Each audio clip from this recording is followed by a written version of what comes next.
करोड़ों लोगों से संबंधित इंस्टीट्यूशन का पैसा आज बर्बाद हो रहा है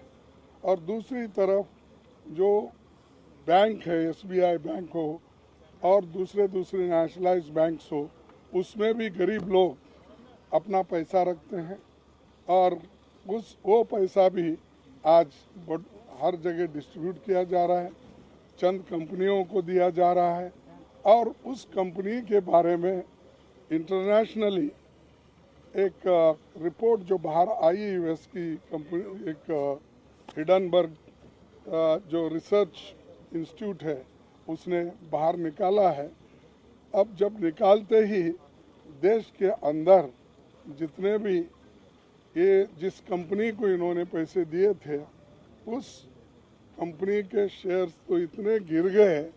कि बहुत से लोगों को मूर्छा आया, वहीं गिरे सुनते ही। ऐसी स्थिति देश का ये सरकार ने बना के रखा है और ये कौन कंपनी के मालिक है आपको तो मालूम है। और बार बार हम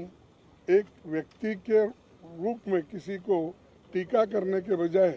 हम तो ये कहेंगे कि सरकार ऐसे कंपनियों को कैसा पैसा दे रही है, क्यों प्रेशराइज करके दिला रही है, हमको समझ में नहीं आ रहा। इसीलिए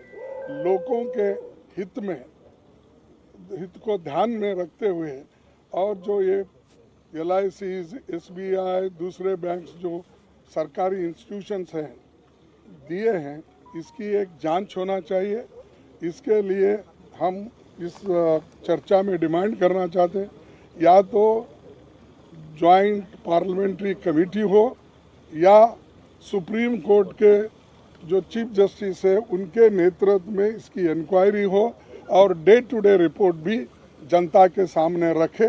उसका प्रोग्रेस क्या है और किस ढंग से ये इंक्वायरी चल रही, इसका एक ट्रांसपेरेंसी उसमें आती है और लोगों को भी मालूम होता है कि उनके पैसा, उनका इन्वेस्टमेंट और उनके जो कमाई कहाँ गई, कहाँ तक रही, कहाँ तक बच गई, इसका भी उनको एक विश्वास मिलता है। नहीं तो सारे लोगों का,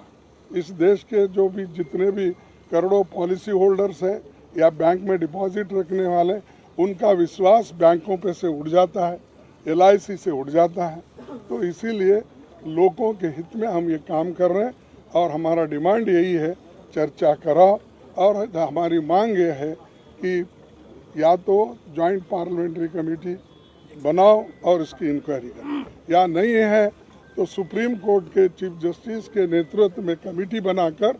इसको इंक्वायरी कराइए और डे टू डे रिपोर्ट बाहर करते जाइए। यही हमारा डिमांड है। इसीलिए हम आपके पास आए हैं और सारे पार्टी के नेता लोग भी हमारे साथ हैं, वो भी एक एक मिनट अपनी बात रखेंगे। आप उनका भी ज़रा सन से, आपको तो सहनशीलता है, फिर भी मैं रिक्वेस्ट करता हूँ कि आप उनकी बात भी सुनें।